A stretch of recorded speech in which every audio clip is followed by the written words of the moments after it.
Unit 4। तो इसमें next topic is evidence based therapy and integrative practice. तो ये एक नया ट्रेंड है in psychotherapy and counselling, evidence based therapy. ये क्या है पहले ये समझ लो। जब ये स्टार्टिंग हुई थी साइकोथेरेपी की, तो जो थेरेपिस्ट को जो ठीक लगता था अपनी समझ के अनुसार या उसके जो क्लिनिकल एक्सपीरियंस है उसके अनुसार वो पर्टिकुलर थेरेपी चूज करता था कि क्लाइंट को कौन सी देनी है। फिर ये बात हुई धीरे धीरे कि भाई हम वो थेरेपी दें जिसका एविडेंस हो कि हाँ ये काम करती है। वो किसी पर्टिकुलर टाइप के पेशेंट पे भी हो सकता है या किसी पर्टिकुलर टाइप के डिसऑर्डर या प्रॉब्लम से रिलेटेड भी हो सकता है कि भाई इस टाइप के पेशेंट्स के लिए थेरेपी काम करती है ऐसा एविडेंस है, या ये थेरेपी इस प्रॉब्लम के लिए काम करती है ऐसा एविडेंस है। वही हम उसको थेरेपी दें जिसका एविडेंस है। अब ये प्रश्न क्यों आया कि why there should be evidence? तो इसके जो है कई जो है रीजंस हैं। दो मेन रीजंस ये हैं कि जिस भी क्लाइंट का हम ट्रीटमेंट कर रहे हैं वो क्लाइंट जो है उसका ये राइट है कि उसको प्रूवन और इफेक्टिव ट्रीटमेंट दिया जाए। ये ट्रायल एंड एरर से नहीं उसको ट्रीट किया जाए कि भाई ये ट्राई कर लेते, नहीं हुआ तो फिर ये देख लेंगे, फिर ये नहीं हुआ तो ये देख लेंगे। उसको वो ट्रीटमेंट दिया जाए इसका कि प्रूवन रिकॉर्ड है और यानी कि एविडेंस है। तो एविडेंस किस चीज़ को मानेंगे कि हमने जो है कोई पर्टिकुलर ट्रीटमेंट जो है अनट्रीटेड कंट्रोल ग्रुप को दिया और वही जो अनट्रीटेड कंट्रोल ग्रुप को ट्रीटमेंट नहीं दिया और जो एक्सपेरिमेंटल ग्रुप है उसको हमने ट्रीटमेंट दिया, यानी कि एक ग्रुप को हमने ट्रीटमेंट दिया सेम टाइप की प्रॉब्लम वालों को और एक ग्रुप को नहीं दिया। जिसको दिया वो एक्सपेरिमेंटल ग्रुप है, जिसको नहीं दिया वो अनट्रीटेड कंट्रोल ग्रुप है। और फिर after certain number of days जो भी उस थेरेपी का ड्यूरेशन है उसके बाद में दोनों ग्रुप को प्री एंड पोस्ट हमने पहले भी कंपेयर किया कि ऑब्वियसली पहले तो हम ग्रुप्स को कंपेरेबल रख के ही ग्रुप बनाएंगे कि दोनों में लगभग सेम सिचुएशन हो। और फिर पोस्ट में जब हम देखेंगे तो फिर देखेंगे, कंपेयर करेंगे कि अब जो है दोनों ग्रुप्स में डिफरेंस है कि नहीं है। तो अगर वो सिग्निफिकेंट डिफरेंस है तो एविडेंस है कि हाँ थेरेपी ने वर्क किया है। तो ये पहला रीजन है कि client have a right to be treated with a therapy which has proven to be effective। दूसरा जो है कि जो मैनेज्ड केयर है, जो जैसे हॉस्पिटल में होता है नॉर्मल फिजियोलॉजिकल डिसऑर्डर डिसीजेस के लिए होता है, तो हॉस्पिटल में जो है सेट वो होता है कि भाई कौन सी चीज़ के लिए क्या मेडिसिन देनी है, कितनी देनी है, कब कब देनी है, और ओरल देनी है कि इंजेक्शन देना है या खाने के साथ देनी है, खाली पेट देना, व्हाटएवर। तो वहाँ पे जो मैनेज केयर होता है उसमें जो है एक मेथड ऑफ ट्रीटमेंट होना ही पड़ेगा, अदरवाइज जो है वो कैसे होगा। जो आप केयर के लिए लोग लगाओगे उनको समझ में नहीं आएगा कि कब क्या करना है, क्योंकि हर एक कोई तो थेरेपिस्ट है नहीं, हर एक कोई तो काउंसलर है नहीं। तो अगर वो एक पर्टिकुलर शेड्यूल होगा या कोई मेथड होगा तो फिर वो होगा। और मेथड तभी हो पाएगा जब हमने पहले उसको एक्सपेरिमेंटली किया होगा, क्योंकि एक्सपेरिमेंट में हम जो है फुल प्रूफ मेथड रखते हैं, कंसिस्टेंसी होती है। सो ये दो मेन रीजन थे। इसके अलावा भी रीजन्स हैं, जैसे जो हेल्पिंग प्रोफेशनल है यानी कि जो थेरेपिस्ट वगैरह हैं उनकी अकाउंटेबिलिटी भी होनी चाहिए कि आप जो है ट्रीटमेंट जो दिया है वो आपने क्यों दिया। There should be a logic behind that, और वो लॉजिक जो है वो एविडेंस बेस्ड होना चाहिए। नहीं तो अपनी मर्जी से हर आदमी अलग अलग लॉजिक देगा। तो थेरेपिस्ट की या जो हेल्पिंग प्रोफेशनल्स हैं उनकी अकाउंटेबिलिटी फिक्स करने के लिए भी जो है एविडेंस बेस्ड प्रैक्टिस रखी गई। ठीक है। और इसी से रिलेटेड एक चीज़ ये भी हो सकती है कि भाई अगर जो है किसी के अगेंस्ट में ये एलिगेशन है कि इसने रॉन्ग थेरेपी दी है या रॉन्ग ट्रीटमेंट दिया है, तो फिर उसको इन्वेस्टिगेट किया जा सकता है बड़ी इजीली, एविडेंस बेस्ड प्रैक्टिस अगर उसने की है तो उसका खुद का भी प्रोटेक्शन हो जाता है थेरेपिस्ट का कि भाई उसने एविडेंस बेस्ड थेरेपी दी, उसकी कोई गलती नहीं है। इस टाइप के प्रॉब्लम्स में या इस टाइप के इंडिविजुअल्स को ये थेरेपी दी जाती है, इसका एविडेंस है, इसने वही किया, इसने कोई गलत नहीं किया, और वट एवर द केस में भी। So these are the main reasons why evidence based therapy and integrated practice came into being. अब इसका अमेरिका के रेफरेंस में बात हो रही है यहाँ पे। अब इम्प्लीमेंटेशन एविडेंस बेस्ड प्रैक्टिस का कैसे होता है, तो वहाँ पे जो है एक कॉकरान कोलैबोरेशन करके हैं ऑर्गेनाइजेशन, उन्होंने स्टैंडर्ड सेट किए हैं मेडिकल और मेंटल हेल्थ से रिलेटेड ट्रीटमेंट के लिए कि भाई क्या मिनिमम स्टैंडर्ड होना चाहिए, स्टैंडर्डाइजेशन एक तरह से कह सकते हो। तो वो उन्होंने सेट किए हैं। तो एक तो ये गाइडलाइंस हो जाती है कि भाई वो जो स्टैंडर्ड्स दिए गए उसके अनुसार हमने करना है, पहली बात। फिर दूसरा है कि कॉकरान रिव्यूज़ भी हैं।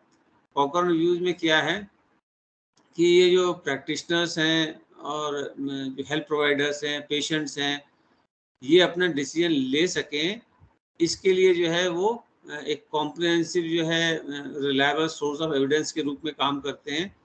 वहाँ पे वो चीज़ें जो हैं, जो भी प्रैक्टिसेस चल रही हैं, जो भी एक्सपेरिमेंट हुए हैं, जो भी रिजल्ट आए हैं, उनका रिव्यू होता है। तो उसको पढ़ के, उसको देख के जो है पेशेंट हो, चाहे थेरेपिस्ट हो या हेल्पिंग प्रोफेशनल हो, उनको एक डिसीजन लेने में हेल्प मिलती है। दूसरी चीज़ ये है। तीसरी जो चीज़ क्या है कि अमेरिकन गवर्नमेंट ने, यूएस गवर्नमेंट ने एक नेशनल गाइडलाइन क्लियरिंग हाउस करके वेबसाइट बनाई है, which is based on the evidence based practice principles. तो वो वेबसाइट पे जाके भी इंसान जो भी हेल्पिंग प्रोफेशनल है, पेशेंट है, थेरेपिस्ट है, वो अपना देख सकते हैं, जो भी वहाँ पे डिटेल दिए हैं for things related to evidence based practice principles. क्या प्रिंसिपल हम अपनाएं कि हम एविडेंस बेस्ड प्रैक्टिस कर सकें। और चौथा जो है अमेरिकन साइकेट्रिक एसोसिएशन APA। ये ध्यान रखना, कहीं कहीं APA जो है अमेरिकन साइकोलॉजिकल एसोसिएशन के लिए भी यूज होता है। फिलहाल right now we are talking about psychiatric association. So American psychiatric association जो है वो भी जो है गाइडलाइंस इशू करती है from time to time for mental health. So ये चार जो है चीज़ें हैं, कॉकरान कोलैबोरेशन जो कि स्टैंडर्ड सेट करती है, कॉकरान रिव्यूज़ जो इंफॉर्मेशन देती है, फिर national guideline clearing house which is based on evidence-based practice principles, and the American Psychiatric Association which offers practice guidelines for mental health। ये चार जो है चीज़ें करके इसको प्रैक्टिस किया जाता है। अब बात करें कि future of psychotherapy schools and therapy integration. तो बहुत सारे जो है, there are lot many ways of giving mental health help, different therapies, different schools are there। so future क्या कह रहा है, that we are discussing। तो कुछ ऐसे जो है theoretical schools हैं जिनका कि आगे बढ़ते जा रहे हैं और बढ़ने की उम्मीद भी है। जैसे सबसे पहला है cognitive behavior therapy, then cultural sensitive multicultural counseling, ये भी है। जो हमने बात करी थी कि भी कल्चर के बेसिस पे भी बहुत सारी चीज़ें होती हैं, राइट और रॉन्ग। वही चीज़ एक कल्चर में राइट है, वही कल्चर एक दूसरे कल्चर में रॉन्ग है, या किसी पर्टिकुलर कल्चर में किसी को डिस्क्रिमिनेशन फेस करना पड़ रहा है और किसी पर्टिकुलर कल्चर में नहीं फेस करना पड़ रहा है। तो इसलिए जो काउंसलिंग है वो इन आइसोलेशन नहीं हो सकती है, it has to be culture sensitive. और कल्चर सेंसिटिव भी किसी पर्टिकुलर कल्चर के लिए नहीं, मल्टी कल्चर होना चाहिए, डिफरेंट कल्चर के लोग उसमें इंटीग्रेट हो सकें, ऐसी काउंसलिंग होनी चाहिए। फिर वो बेग्स कॉग्निटिव थेरेपी वो है, उसका भी जो है आगे बढ़ता जा रहा है। कॉग्निटिव थेरेपीज इनफैक्ट सारी ही बढ़ती जा रही है। देन इंटरपर्सनल थेरेपी, ये मैंने टाइम टू टाइम कई बार बताया कि almost in every mental disorder, psychiatric problem, there is an issue related to interpersonal relations. तो इंटरपर्सनल रिलेशन में अगर प्रॉब्लम है सब थेरेपीज में, तो इंटरपर्सनल थेरेपी से जो है ऑब्वियसली बहुत काम की होगी और हमेशा जो है यूज़फुल होगी, हर थेरेपी में यूज़फुल होगी। तो इसका भी फ्यूचर जो है अच्छा है। देन फैमिली सिस्टम्स थेरेपी, तो कोई भी जो है साइकेट्रिक डिसऑर्डर है या मेंटल डिसऑर्डर है, जो पेशेंट है वो किसी न किसी फैमिली में तो रहता ही होगा। तो फैमिली का इम्पैक्ट जो है इंडिविजुअल पे आता है, इंडिविजुअल का इम्पैक्ट फैमिली पे आता है, दोनों ही बातें होती हैं। और इवन चाइल्डहुड से ही जो बच्चे की कैसी परवरिश हुई है उसका भी इम्पैक्ट आता है। तो फैमिली सिस्टम थेरेपी भी जो है एक बड़ी इम्पोर्टेंट चीज़ है, जो हमेशा जो है रेलेवेंट रहने वाली है जब तक फैमिलीज हैं। भले ही न्यूक्लियर फैमिली हो, फैमिली तो है। तो फैमिली सिस्टम थेरेपी भी अपवर्ड ट्रेंड है। देन बिहेवियर थेरेपी, सारे पेशेंट ऐसे हो ही नहीं सकते हैं कि सब इंटेलेक्चुअली सोचने वाले हो, उनका कॉग्निटिव लेवल हाई हो, they are interested in finding out the reason for their problem. कई ऐसे होते हैं कि जैसे नॉन कोऑपरेटिव हैं या ज़्यादा इंटेलेक्चुअली इंक्लाइंड नहीं है, तो वहाँ पे स्टिमुलस रिस्पॉन्स से ही ट्रीटमेंट हो सकता है। कोऑपरेटिव नहीं है या हमें जो है बहुत लार्ज स्केल में लोगों की कंडीशनिंग करनी है, तो वो जो है बिहेवियर थेरेपी उसमें काम आती है। हमेशा since starting they are useful, अभी भी यूजफुल है और आगे भी रहेंगी। देन टेक्निकल एक्लेक्टिज्म, ये हमने कल बात करी थी कि ऐसा कोई भी थ्योरी नहीं है, ऐसी कोई भी थेरेपी नहीं है जो सभी जो है साइकोलॉजिकल प्रॉब्लम्स के लिए एप्लीकेबल हो या हर इंडिविजुअल के लिए एप्लीकेबल हो। So we need different intervention techniques. Technically intervention है तो टेक्निकल हो गया, तो डिफरेंट इंटरवेंशन की ज़रूरत है हमें। कहीं पे कॉग्निटिव इंटरवेंशन, कहीं पे बिहेवियरल है, कहीं पे एग्जिस्टेंशियल है, कहीं पे ह्यूमैनिस्टिक है। तो वो जो है हमें एक टेक्निकल एक्लेक्टिज्म रखना ही पड़ेगा, देयर इज नो चॉइस। इसलिए भी ये अपवर्ड ट्रेंड है इसका। देन सॉल्यूशन फोकस थेरेपी, ये हमने कल बात करी थी कि हम हमेशा पैथोलॉजी पे ही फोकस करते हैं, तो वो ज़रूरी नहीं है कि जो हमेशा पैथोलॉजी जी है वही हमारे को काम की रहे। हमारे को ये भी जो है पॉसिबल है कि हम पेशेंट्स को जो है वो यूज़ करें एज ए रिसोर्स। उसके अपने रिसोर्सेज भी होते हैं पेशेंट के, उसकी अपनी स्ट्रेंथ भी होती हैं। तो वो सब चीज़ें जो है अगर हम यूज़ करेंगे, उससे भी तो ट्रीटमेंट हो सकता है कि हम केवल जो है पैथोलॉजी करते रहेंगे तो फिर वो नहीं हो पाएगा। ये भी एक चीज़ है, क्योंकि ये देखा गया है कि जो पेशेंट्स हैं उसमें जो है एक जैसे एक तो पेशेंट का जो है जो भी पर्सनैलिटी है वो, फिर जो है कौन सी हम थेरेपी दे रहे हैं वो, और फिर जो है जो थेरेपिस्ट है उसका अपना स्किल जो भी होता है वो, तो ऐसे कई सारी चीज़ें इंटरेक्ट करती हैं आपस में। तो इनमें से ये देखा गया कि जो सबसे ज़्यादा जो मैक्सिमम इम्पोर्टेंस की चीज़ है वो है कि जो क्लाइंट है, पेशेंट है, वो क्या है, that contributes maximum in the therapy. तो अगर हम उस पर फोकस करेंगे तो ऑब्वियसली हमको मैक्सिमम बेस्ट रिजल्ट मिलेगा। कि जो चीज़ सबसे ज़्यादा मैटर करती है काउंसलिंग में या थेरेपी में, वो होता है पेशेंट। तो अगर हम पेशेंट को छोड़ के जो बाकी सब चीज़ों पे फोकस कर रहे हैं तो फिर कहाँ से होगा। तो बेस्ट जो है ये माना गया कि भाई हम पेशेंट पे फोकस करेंगे, और पेशेंट में भी क्या चीज़ जो उसकी स्ट्रेंथ्स है, तो हम we work towards solution rather than the psychotherapy. तो ये भी एक थॉट प्रोसेस निकल के आया।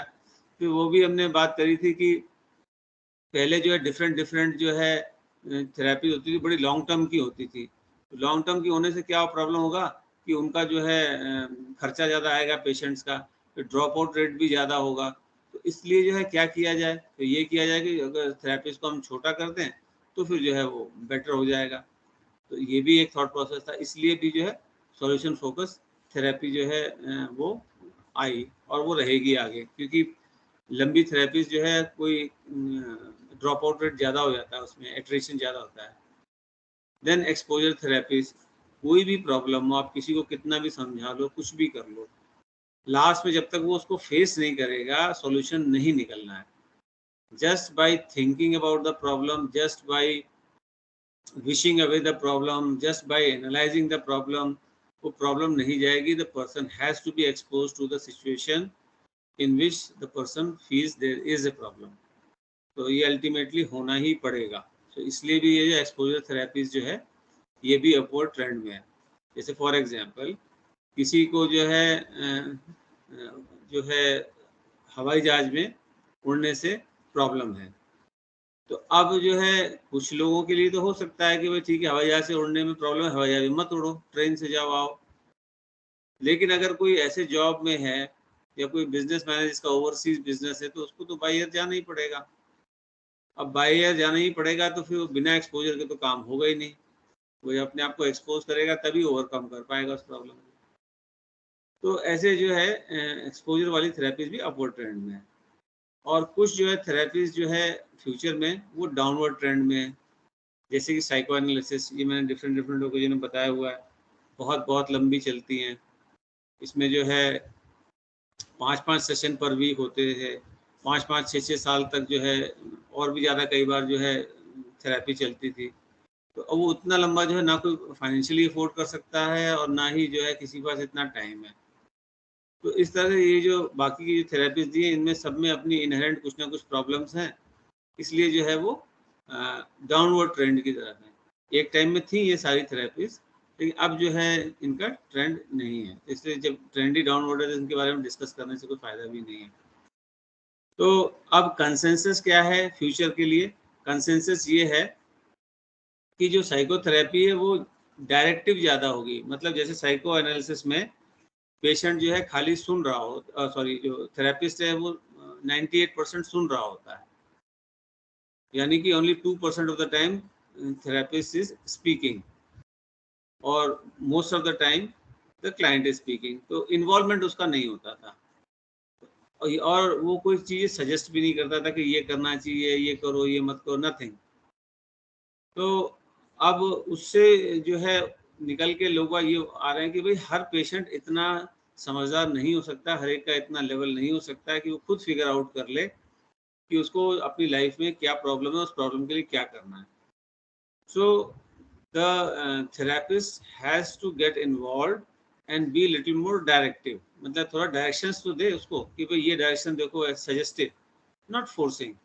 ऑटोनॉमी तो रहेगी पेशेंट की, हमने बात करी थी, जो एथिकल प्रिंसिपल है कि लाइफ क्लाइंट की है तो उसी का डिसीजन रहेगा कि उसने क्या करना है। But at least we can show the various perspective and directions. तो एक इस चीज़ पे सब एग्री कर रहे हैं। दूसरा जो है साइको एजुकेशन पे, जब हमने सीबीटी की बात करी थी, पढ़ा था सीबीटी, तब मैंने ये बताया था कि सीबीटी में साइको एजुकेशन तो देनी ही पड़ेगी। जब तक क्लाइंट को ये समझ में नहीं आएगा कि कैसे थॉट्स और जो उसके बिहेवियर हैं और जो उसका इवन फिजिकल हेल्थ है, ये आपस में कैसे कनेक्टेड है, तो उस चीज़ को, सेम मिस्टेक को रिपीट करता रहेगा। So psychoeducation is a must in any kind of therapy, ये भी सब एग्री करते हैं। फिर टेक्नोलॉजिकल, ये भी सब एग्री करते हैं, भाई नई नई टेक्नोलॉजी आ रही हैं तो इसका हमें यूज़ करना चाहिए। जैसे पहले डिप्रेशन के लिए केवल मेडिसिन्स होती थी, तो अब जो है वो ट्रांसक्रेनियल मैग्नेटिक स्टिमुलेशन से भी जो है होने लग गया है डिप्रेशन का इलाज। फिर देन प्रॉब्लम फोकस होना पड़ेगा, ये भी सब एग्री करते हैं। तो कोई भी व्यक्ति जो आपके पास में आया है फॉर थेरेपी, उसकी कुछ ना कुछ प्रॉब्लम तो है ही। अगर वो प्रॉब्लम ही नहीं सॉल्व हो रही है तो फिर सारी थेरेपी कर लो, उसका कोई फ़ायदा ही नहीं है। तो इसलिए प्रॉब्लम फोकस होना ही पड़ेगा, ये भी सब एग्री करते हैं। And lastly but not the least, जो थेरेपीज़ है वो ब्रीफर होंगी इन द नेक्स्ट। ब्रीफर मतलब छोटी से छोटी होंगी, होती जाएंगी, क्योंकि वही जो हमने बात करी कि ना किसी के पास इतना ज़्यादा टाइम है, ना हर एक को इतना अफोर्ड कर सकता है कि लंबी लंबी थेरेपीज ले। तो इसलिए ये भी सब एग्री करते हैं कि the therapy should be brief. So in A nutshell, short term is in and the long term is on it's way out. ये है फ्यूचर का। देन मल्टी मॉडल थेरेपी, ये हमने कल बात करी थी, यहाँ पे दिया हुआ है तो थोड़ा सा फिर से डिस्कस कर लेते हैं। तो एक मल्टी मॉडल में क्या है, टेक्निकली एक्लेक्टिक हम हो सकते हैं और अप्रोच हमारी सिस्टमेटिक होगी। तो टेक्निकली एक्लेक्टिज्म का मतलब कि हम जो इंटरवेंशंस हैं वो हम अलग अलग जगह से ले सकते हैं, तो अप्लाई सिस्टमेटिकली होंगे, ये नहीं कि कोई सा भी कहीं भी कर दो। तो इट विल बी, जो अभी हमने बात करी एविडेंस बेस्ड, जो हमने बात करी थी, it will be based on data from client qualities, counsellor का क्या क्लिनिकल स्किल है, उसकी क्या स्पेसिफिक टेक्निक है, उसके बेसिस पे होगा। अगर काउंसलर जो है वो कंफर्टेबल ही नहीं है किसी पर्टिकुलर टेक्निक को अपनाने में, तो वो नहीं लिया जाएगा। या कोई पर्टिकुलर थेरेपी जो है किसी क्लाइंट के लिए सूटेबल है ही नहीं। जैसे हमने बात करी थी कि जो नार्सिसिस्टिक पर्सनैलिटी डिसऑर्डर वाले हैं, उनके लिए ग्रुप थेरेपी एप्लीकेबल ही नहीं है, वो उसमें सक्सेसफुल नहीं होगी। तो हम ग्रुप थेरेपी वाला जो है ऑप्शन लेंगे ही नहीं उनके लिए, है ना। तो ये डिपेंड करता है कि क्लाइंट कैसा है, उसकी प्रॉब्लम क्या है, जो क्लिनिशियन है उसके स्किल्स क्या हैं, कौन सी थ्योरी को मेनली फॉलो करता है, उसके बेसिस पे systematically different different intervention techniques ली जाएंगी। तो जो मेन कंसर्न होगा वो ये होगा कि जो थ्योरेटिकल प्रिंसिपल हो वो डिफरेंट हो सकते हैं, लेकिन जो टेक्निक है वो काम में आनी चाहिए, that should alleviate the problem. ये इसका फंडामेंटल प्रिंसिपल होता है। फिर development of multi modal therapy, ये हम बात कल कर चुके हैं कि क्यों हुई थी, कि कोई सिंगल थेरेपी जो है वो नहीं हो सकती है सक्सेसफुल हर सिचुएशन में, और हमें कंप्लीट अंडरस्टैंडिंग ह्यूमन बीइंग की किसी एक पर्टिकुलर थेरेपी या थ्योरी से नहीं मिल सकती है। तो ये देखा गया कि जैसे खाली बिहेवियरल स्टिमुलस रिस्पॉन्स वाली जो बिहेवियर मॉडिफिकेशन वाली थेरेपीज दी जाती हैं, तो over a period of time जो है उसमें रिलैप्स हो जाता है। लेकिन अगर वही behavioural therapy along with cognitive techniques दी जाए तो उसके जो है ड्यूरेबल रिजल्ट होंगे, लॉन्ग टर्म रिजल्ट होंगे, यानी कि जो उसमें इम्प्रूवमेंट्स आएंगे, जो थेरेप्यूटिक गेन्स होंगे वो मेंटेन रहते हैं। तो ये बात क्या बताती है कि more than one theory use करने से क्लाइंट को भी ज़्यादा फायदा होता है। तो ऑब्वियसली जब अल्टीमेट सारा एम तो क्लाइंट को ही फायदा करना है, so why not use more than 1 और 2 और 3, जितना ज़्यादा बेनिफिट हो हम तो वो सोचेंगे। थ्योरी 2 हो, 3 हो, 4 हो, उससे क्या फ़र्क पड़ता है। तो इसलिए भी मल्टी मॉडल थेरेपी जो है ये आई। फिर एक और भी जो है, जो हमने कल पढ़ा था कि डिफरेंट डिफरेंट डोमेन्स होते हैं इंडिविजुअल के, उन डोमेन्स, हर डोमेन इम्पोर्टेंट है, उनके इंट्रैक्शन से प्रॉब्लम्स होती या वेलनेस आती है, डिपेंड करता है। अगर प्रॉब्लम भी आ सकती है, वेलनेस भी आ सकती है। तो 7 डिफरेंट डोमेन्स जो है माने गए हैं, तो हमें ऑब्वियसली उनको जो है एक साथ लेके चलना होगा। तो किसी भी एक डोमेन के लिए या सातों डोमेन के लिए एक जो है की चलेगी। तो 7 डोमेन कौन कौन से हैं, ये बेसिक कॉन्सेप्ट है मल्टी मॉडल थेरेपीज का। पहला है बायोलॉजिकल, कि ऑर्गेनिज्म जितने भी हैं, वो ह्यूमन बीइंग की बात हो रही है, तो वो बायोलॉजिकल तो है ही है, यानी कि उनमें कोई ना कोई बायोकेमिकल, कोई ना कोई न्यूरो फिजियोलॉजिकल चीज़ तो होगी ही होगी। तो वो एंगल हमको देखना ही पड़ेगा। फिर उनका behaviour, action and reaction, stimulus response हर एक का होता है, वो देखना पड़ेगा।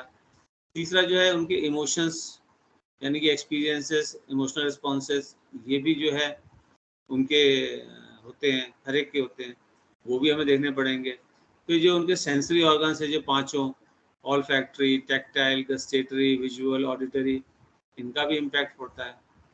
फिर जो इमेजिनेशन होता है इंडिविजुअल का, वो भी जो है, जिसे कहते हैं माइंड्स आई, मन में कैसा देखता है दुनिया को, या उसका स्कीमा क्या है, स्ट्रक्चर क्या है, वर्ल्ड व्यू क्या है, तो ये सब जो है वो भी इम्पैक्ट डालता है। देन थिंकिंग जो है, जो भी उसके जो है ओपिनियंस हैं, एटीट्यूड्स हैं, वैल्यूज़ हैं, बिलीफ सिस्टम है, ये सब जो है इंटरेक्ट करते हैं एक दूसरे के साथ में। कोई एक सिंगल चीज़ अकेले अकेले नहीं देखी जा सकती।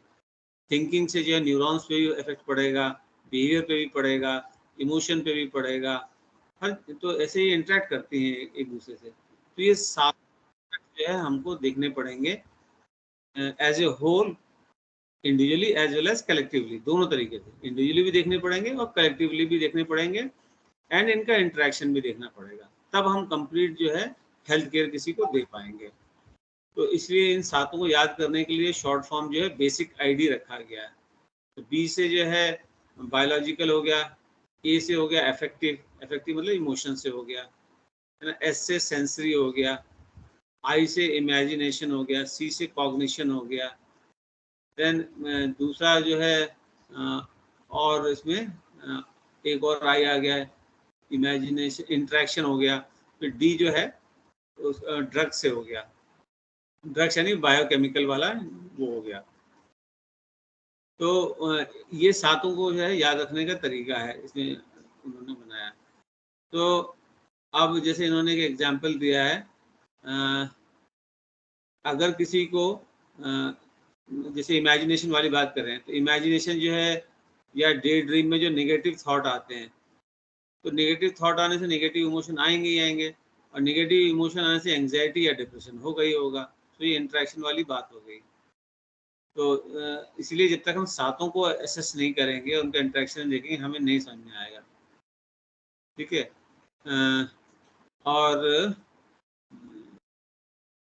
हाँ, तो एक और एग्जांपल दिया कि अगर कोई क्लाइंट जो है वो सफ़र कर रहा है कि लेट अस से सिंपल फियर ऑफ स्पाइडर है, तो या उसको जो है एंग्जायटी है प्रेजेंटेशन देने के लिए, या स्लीप डिस्टर्बेंस है, या लैक ऑफ एक्सरसाइज, या पुअर डाइट है, तो ये सारी प्रॉब्लम एक साथ हो सकती हैं इंडिविजुअल में। फियर ऑफ स्पाइडर भी हो सकता है, प्रेजेंटेशन का एंग्जाइटी भी हो सकती है, काम का भी स्ट्रेस हो सकता है, स्लीप डिस्टर्बेंस भी हो सकता है, एक्सरसाइज ना करता हो, डाइट ठीक ना हो, ये सारी चीज़ एक साथ हो सकती है। तो इन सब का अलग अलग जो है हमको इलाज करना पड़ेगा, टैकल करना पड़ेगा, तभी होगा। फिर एक चीज़ और उन्होंने बताई कि ये देखा गया है कि हर इंडिविजुअल सेम नहीं होता, वी नो दैट। इसीलिए जो है idiographic approach is better than nomothetic approach. तो उन्होंने देखा कि ये जो सातों मोडालिटीज हैं, इन सातों मोडालिटीज में हर इंडिविजुअल जो है एक पर्टिकुलर चीज पे बेटर रिएक्शन देता है, यानी कि बेटर रिस्पॉन्ड करता है। जैसे कोई इमेजरी वाला बेटर होगा कि वो जो इमेजिन करेगा चीज़ों को, और वहाँ पे जो है मेंटली वो अच्छे से अपने आप को टैकल कर पाएगा। कोई जो है कॉग्निटिव रिएक्टर होगा, यानी कि उसको जो है लॉजिक से समझाओ तो बड़ी अच्छे से समझेगा वो, और उसमें जो है बेटर वो परफॉर्म करेगा या रिजल्ट देगा। कोई होते हैं वो सेंसरी रिएक्टर्स होते हैं, वो जब तक एक्सपीरियंस ना कर लें उनको चीज़ समझ में नहीं आएगी। तो इसलिए भी ये जो है सातों डायमेंशन जो है इम्पोर्टेंट होती है कि हर इंडिविजुअल जो है वो डिफरेंट होता है। तो जो अगर इमेज पे ज़्यादा रिस्पॉन्स है तो उसको इमेजरी रिएक्टर कहेंगे। कोई कॉग्निटिव जो है एस्पेक्ट पे ज़्यादा बेटर रिजल्ट है, उसे कॉग्निटिव रिएक्टर कहेंगे। कोई एक्सपीरियंशियल या सेंसरी बेस्ड जो है बेटर रिजल्ट दे रहा है तो उसको सेंसरी रिएक्टर कहेंगे। So every individual is a different reactor, combination भी हो सकता है, तो वो हमको देखना होगा। इसीलिए हमें सातों डायमेंशंस को देख के चलना होगा। अब एक आता है principle of parity. Principle of parity का मतलब ये है कि भाई एज एन ह्यूमन बीइंग जो काउंसलर और क्लाइंट हैं वो बराबर है, लेकिन जो काउंसलर है वो कुछ पर्टिकुलर एरियाज में ज़्यादा स्किल्ड है, और कौन से एरिया जिसमें कि क्लाइंट को डेफिसिट है, जैसे साइकोलॉजिकल एस्पेक्ट्स, वो बेटर समझता है काउंसलर कंपेयर टू क्लाइंट। तो हम ये ऑटोमेटिकली नहीं एज्यूम कर सकते हैं प्रिंसिपल ऑफ पैरिटी के बेसिस पे कि भाई एज ए ह्यूमन बीइंग तो सब बराबर हैं, ये राइट। लेकिन हम ये नहीं बिलीव कर सकते हैं कि जो क्लाइंट है वो अपने लाइफ का सारे फैसले खुद ले लेगा और ठीक ले लेगा, और उसको कोई गाइडेंस की ज़रूरत नहीं पड़ेगी। ऐसा हम we can not assume this thing, क्योंकि उसमें डेफिसिट है उस पर्टिकुलर फील्ड में जिसमें कि एक्सपर्टीज़ है काउंसलर की। तो और दूसरी बात ये भी है कि किसी पर्टिकुलर फील्ड में जो है सुपीरियर स्किल होने से the counsellor doesn't become a superior human being. ये भी बात है कि just because the client is deficit in some particular field, the counsellor doesn't become a superhuman being just because he or she is having more knowledge or skill in that particular area। तो ये तीनों बातें जो है हमको ध्यान रखनी होंगी कि इक्वल भी है, अनइक्वल भी है, और हमें जो है गाइड भी करना है, ऐसा है। सो फिर एक होता है थ्रेशोल्ड वाली बात भी आती है। थ्रेशोल्ड वाली बात में क्या है, हम जब हर इंडिविजुअल का जो है डिफरेंट थ्रेशोल्ड होता है। थ्रेशोल्ड मतलब लिमिट, कहाँ से जो है वो कहाँ तक जा सकता है। डिफरेंट थ्रेशोल्ड होता है, पेन का, फ्रस्ट्रेशन का, स्ट्रेस का, एक्सटर्नल या इंटरनल स्टिमुलाई का है, या sound, light, touch, smell, taste. हर आदमी का अलग थ्रेशोल्ड होता है ना। कोई आदमी भूख को जो है बहुत बर्दाश्त कर सकता है, पूरे दिन भूखे भी जो है वो रह सकता है। कुछ ऐसे होते हैं उनसे भूख लगी तो 1 घंटा नहीं रुक सकते हैं। तो ये इस तरह कोई जो है डिस्पाइट रिपीटेड फेलियर्स वो लगा रह सकता है उस काम में, टिल ही और she figures out what is to be done. कोई ऐसा होगा एक बार अटेम्प्ट करके ही छोड़ देगा, ये तो बड़ा मुश्किल, हम नहीं करेंगे। तो फ्रस्ट्रेशन टॉलरेंस भी डिफरेंट होता है। तो हर एक का अपना अलग अलग होता है। तो हमें जो है साइकोलॉजिकल इंटरवेंशन जो इंडिविजुअल को अप्लाई करते हैं, तो उसमें ये जो थ्रेशोल्ड्स है इसको भी ध्यान में रखते हैं कि इंडिविजुअल जो है उसका जेनेटिक एंडोमेंट और प्रीडिस्पोजिशन क्या है। ये टेम्परामेंट है वो तो जेनेटिकली डिसाइड होता है, तो उसका टेम्परामेंट क्या है और क्या चीज़ जो है वो कितनी टॉलरेट कर सकता है, इसका बहुत जो है इन्फ्लुएंस होता है हमारे फाइनल एनालिसिस में कि इसको कौन सा इंटरवेंशन कितना दिया जाए और कैसे दिया जाए।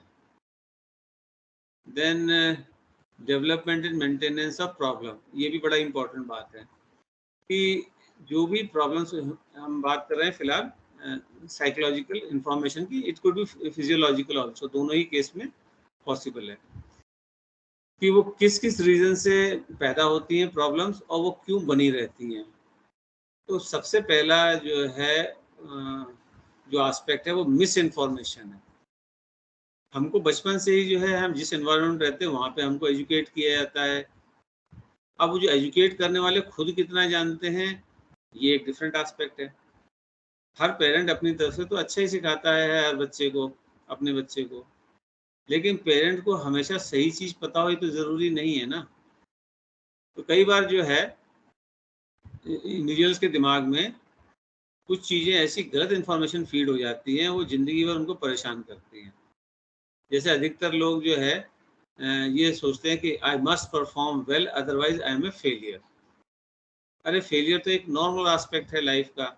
आप जितना बड़ा काम करोगे उतने ज़्यादा फेलियर फेस करने पड़ेंगे, और ऐसा हो ही नहीं सकता है कि आप हर फील्ड में जो है ब्रिलियंट हो, बहुत एक्सेप्शन हो, तो बात अलग है।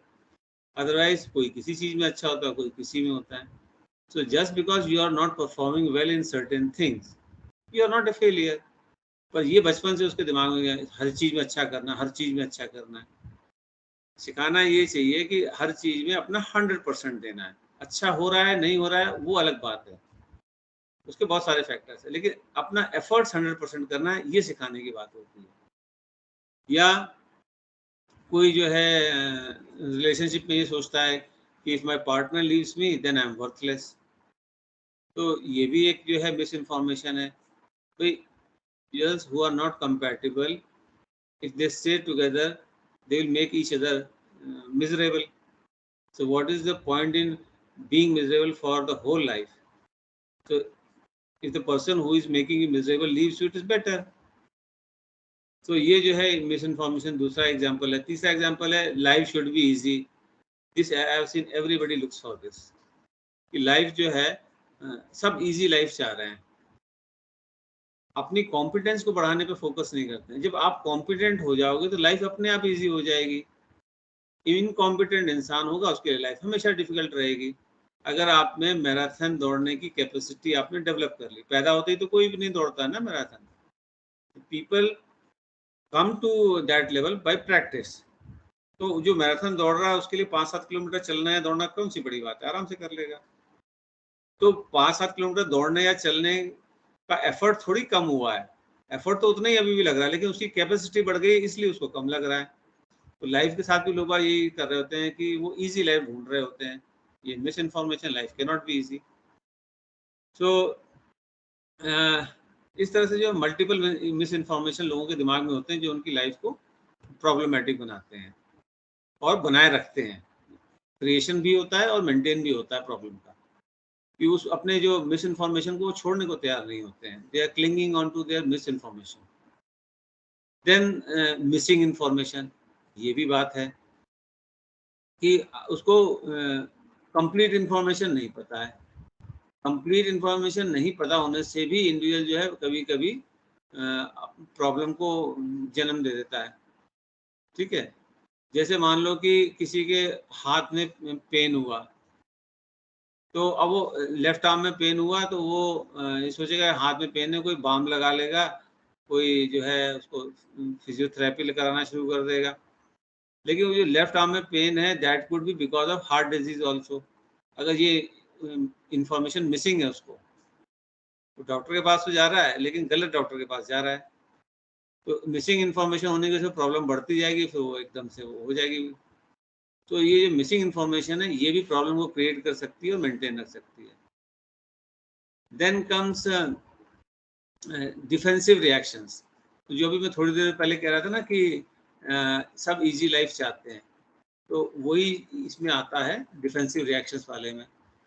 तो हर इंडिविजुअल जो है which I have come across at least most if not all, and when I say most I mean 99%, वो क्या चाहते हैं, वो डिस्कम्फर्ट को अवॉइड करना चाहते हैं, फ्रस्ट्रेशन को अवॉइड करना चाहते हैं, पेन को अवॉइड करना चाहते हैं, नेगेटिव इमोशंस को अवॉइड करना चाहते हैं, शेम, गिल्ट, डिप्रेशन, एंग्जाइटी, इन सब को अवॉइड करना चाहते हैं। ठीक है, अच्छी बात है, अवॉइड हो जाए तो बहुत अच्छा बात है। तो पर प्रॉब्लम वही है जो मैं थोड़ी देर पहले बोल रहा था, जब तक किसी सिचुएशन को जिसमें प्रॉब्लम है उसको फेस नहीं करोगे, उसको कॉन्कर नहीं करोगे, तब तक जो है वो परमानेंट सॉल्यूशन नहीं है। टेम्परेरीली हो सकता है कि आपने अवॉइड कर लिया, लेकिन परमानेंट सॉल्यूशन नहीं है। जो मैंने एग्जांपल दिया था कि अगर आपको उड़ने से डर लगता है तो उसका एक ही तरीका है, अगर आपकी जॉब एक्सपेक्टेशन है कि you have to fly, then you have to face the fear of flying. तो ये भी जो है एक लोगों में प्रॉब्लम को क्रिएट करती है चीज़ें, डिफेंसिव रिएक्शन, और उसको मेंटेन भी करते हैं कि लोग उस गलत डिफेंस मैकेनिज्म को मेंटेन भी रखते हैं, तो उससे प्रॉब्लम भी मेंटेन। फिर नेक्स्ट फोर्थ इसमें पॉइंट है लैक ऑफ सेल्फ एक्सेप्टेंस। ये भी जो है एक इम्पॉर्टेंट चीज़ है जो लोगों में अक्सर जो है देखी जाती है। अगर किसी में कोई पर्टिकुलर बिहेवियरल स्किल डेफिसिट है या कोई भी उनमें ऐसी चीज़ है जो होनी चाहिए उनके हिसाब से और नहीं है, तो उस पर्टिकुलर चीज़ को लेके वो अपने आप को as a whole total human being जो है लैकिंग मानेंगे। As a human being I am lacking total. जैसे मान लो किसी को इंग्लिश बोलनी नहीं आती है, सो इंग्लिश बोलना या ना बोलना is a very small aspect of life. You still can be a good human being, you still can be a good professional, you still can be a good father, mother, brother, sister, husband, wife, कुछ भी। तो ये एक कोई particular चीज का deficit होके या चले जाने से, जैसे कोई पर्टिकुलर एग्जाम में किसी ने क्वालिफाई नहीं किया या फेल हो गया, so I am totally failure as a human being. तो ये भी जो है मिस्टेक है। तो एग्जाम में फेल होने का क्या मतलब है? इट सिंपल कि उस एग्जाम को क्वालिफाई करने के लिए जो चीजें चाहिए थी वो मुझ में नहीं है, but that doesn't mean I am not a good human being, I am still a good human being. वो स्किल डेफिसिट में प्रैक्टिस से दूर कर लूंगा तो एग्जाम क्लियर हो जाएगा, और जब तक वो डेफिसिट क्लियर नहीं होगा एग्जाम क्लियर नहीं होगा। ये लॉजिकल बात है। तो ये लैक ऑफ सेल्फ एक्सेप्टेंस जो है ये भी एक बहुत प्रॉब्लम को क्रिएट करने वाली और मेंटेन करने वाली चीज है। तो इसमें मल्टी मॉडल थेरेपी में क्या होता है कि ये सेल्फ, जो भी हमने बातें करी है चारों, सेल्फ डिफीटिंग और अनरियलिस्टिक बिलीफ जो है इनको एग्जामिन किया जाता है और उसको रिप्लेस किया जाता है सेल्फ हेल्पिंग रियलिस्टिक बिलीफ से। ठीक है। Then comes psychological health. तो ये जो अभी हमने बात करी थी बेसिक आईडी वाली, उसमें जो है behaviour, affect, sensation, imagery, cognition, basic ID is interpersonal and drug/biology, ये है। तो इसमें इंडिविजुअल को हर एस्पेक्ट को हमें फोकस करना होगा, individually as well as collectively as well as in interaction with each other. तो तब हम जो है एक ओवरऑल ये व्यू ले पाएंगे कि इंडिविजुअल को क्या एक्चुअल प्रॉब्लम है और उस प्रॉब्लम को दूर करने के लिए हमें क्या करना होगा। Unless we are sure about all the 7 things, there will be a lack in our approach, we will be missing on something and that will prevent the complete cure. तो ये जो है मल्टी मॉडल थेरेपी का एक general principle है। Then practice of multi modal therapy, तो जो like any other therapy, इसका अल्टीमेट गोल तो यही है कि the person should be able to live happier life and achieve their own realistic goal. देखो वर्ड है रियलिस्टिक गोल। जो हम ऐसे अनरियलिस्टिक गोल बनाने लग जाएं और फिर उनको चेज करने लग जाएं, तो वो जो है हमको कभी सुखी नहीं करेगा। तो we should have realistic goals.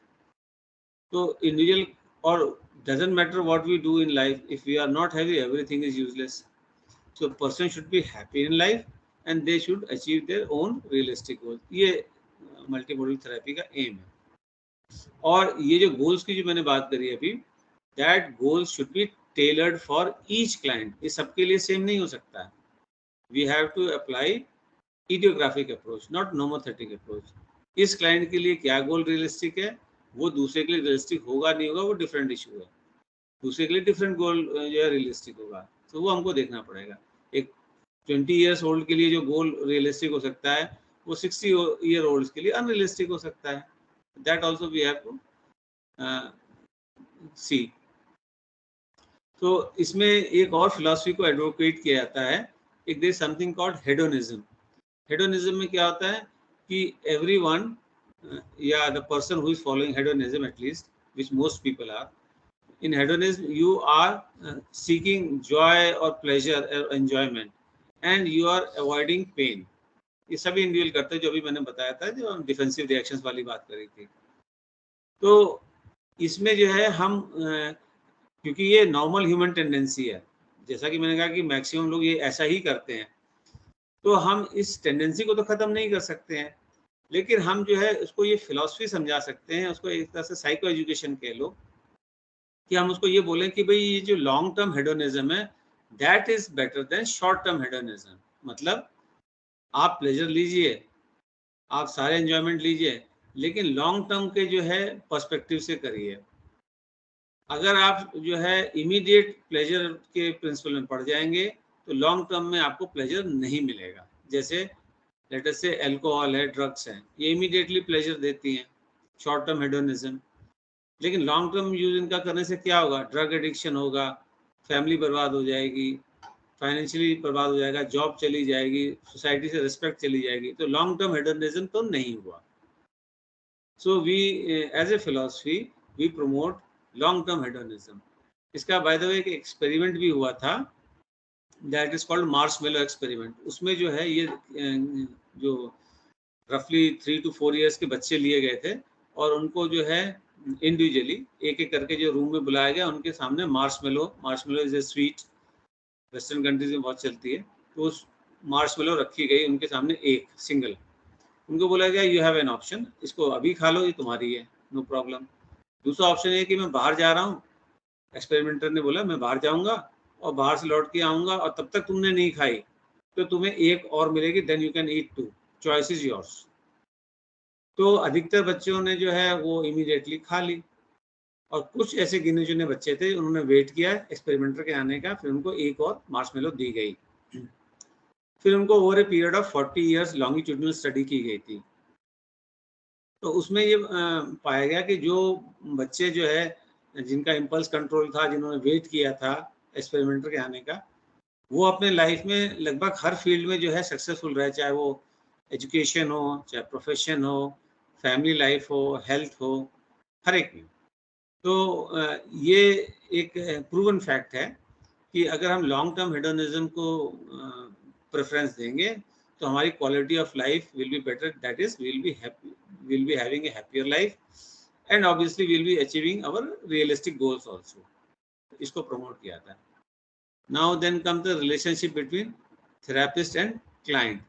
तो वो जो हर उसमें होता है, इसमें भी है कि जो कोर कंडीशंस हैं वो यहाँ पर भी होती है। एम्पैथी होनी चाहिए क्लाइंट के लिए, कॉन्ग्रुएंस होना चाहिए काउंसलर के अंदर, unconditional positive regard for the client होना चाहिए। इसके बिना कोई भी थेरेपी नहीं हो सकती है, इस थेरेपी में भी होगा। तो इसमें इस पर्टिकुलर इनफैक्ट हर एक में ही कहूँगा, खास तौर से इसमें अलग से नहीं कहूँगा, कि जो क्लाइंट और काउंसलर जो रिलेशनशिप है, it is something like soil, जिसमें कि जो है वो रूट्स होते हैं थेरेपी के। जितना बेटर सॉइल होगा उतना बेटर जो है फ्रूट्स आएंगे। तो और इसमें एक ये खास बात है जो और थेरेपीज में इस पे एम्फसाइज नहीं किया था, जो इसमें किया था कि जब हम उसको थेरेपी दे रहे हैं तो हमें जो है सातों चीज़ पे एस्पेक्ट पे फोकस करना है। नॉर्मली और थेरेपीज में हम कोई पर्टिकुलर चीज पे फोकस करते हैं और उसी पे सिर्फ लगे रहते हैं, कहीं कॉग्निशन पे सिर्फ फोकस कर रहे हैं, कहीं सिर्फ बिहेवियर पे कर रहे हैं। तो यहाँ पे अभी focus on all 7 things, behaviour, affect, sensations, imagery, cognition, interpersonal and drug oblique biology, सब पे कर रहे होते हैं। तो that is the counsellor is leaving no stone unturned, कोई कमी नहीं कर रहा, हर तरफ से कोशिश कर रहा है। एक ये नई चीज इसमें। और दूसरी चीज है कि थेरेपीज में जो है नॉर्मली डॉक्टर पेशेंट का रिलेशनशिप होता है। इस पर्टिकुलर जो मल्टी मॉडल थेरेपी है, इसमें कहीं एज ए कोच एक्ट कर रहा होता है, कहीं एज ए ट्रेनर एक्ट कर रहा होता है, कहीं एज ए टीचर एक्ट कर रहा होता है, एंड ऑब्वियसली जो क्लाइंट है वो कहीं एज ए ट्रेनी होगा, कहीं एज ए स्टूडेंट होगा, इंस्टेड ऑफ डॉक्टर पेशेंट। तो इसमें सेल्फ चेंज को एनकरेज किया जाता है, इसमें डिपेंडेंसी क्रिएट नहीं की जाती है कि हम बताएंगे वो करना है। तो दूसरी जो है डिफरेंट चीज ये है इसमें। फिर बाकी थेरेपीज में जो है इतना जो है ज़्यादा एक्टिव और डायरेक्टिव नहीं होता है काउंसलर जितना इसमें होता है। तो ये भी एक डिफरेंट चीज़ है। तो इसमें जो है जो भी पॉसिबल स्ट्रेटजीज है, इंटरवेंशन जो है हेल्प करेंगी क्लाइंट को, उसको एक्टिव और डायरेक्टिव मैनर में काउंसलर कर रहा होता है। थर्ड डिफरेंस ये है।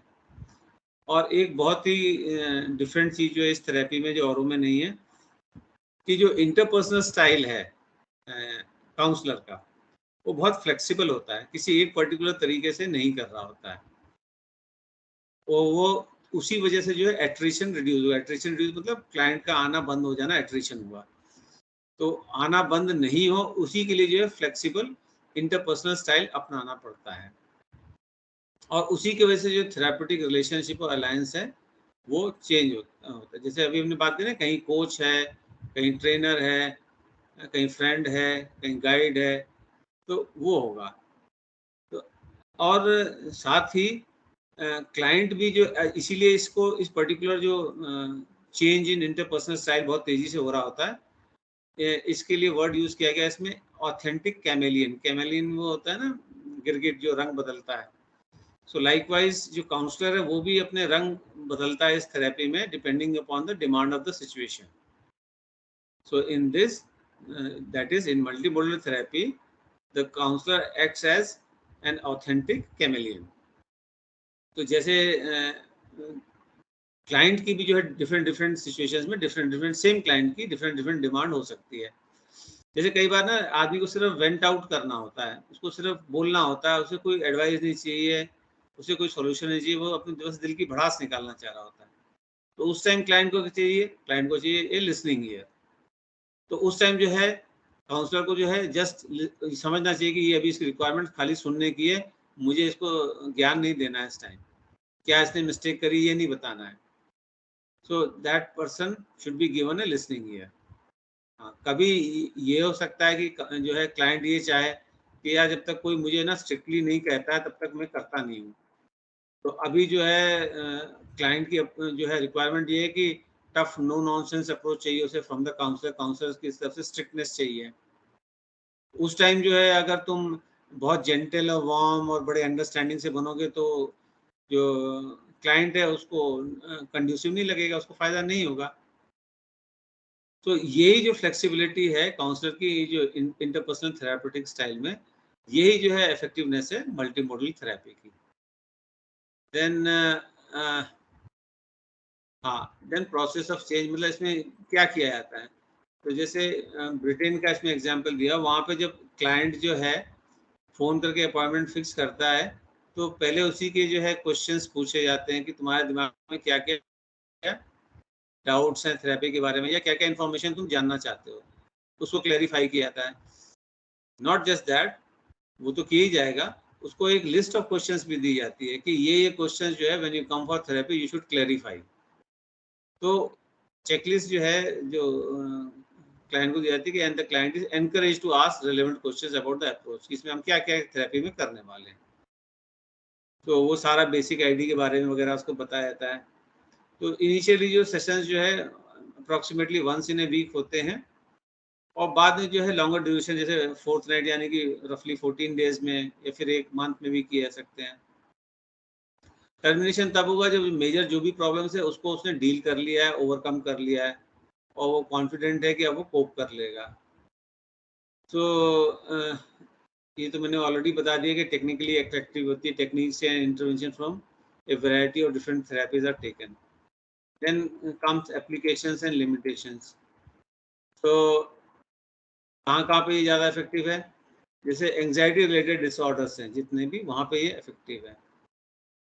Agoraphobia, panic attack, phobia, OCD, depression, PTSD, sexual problems, anorexia nervosa, obesity, enuresis, substance and alcohol abuse, air sickness, schizophrenia, यहाँ सब जो है मतलब बहुत वाइड एप्लीकेशन है इसका।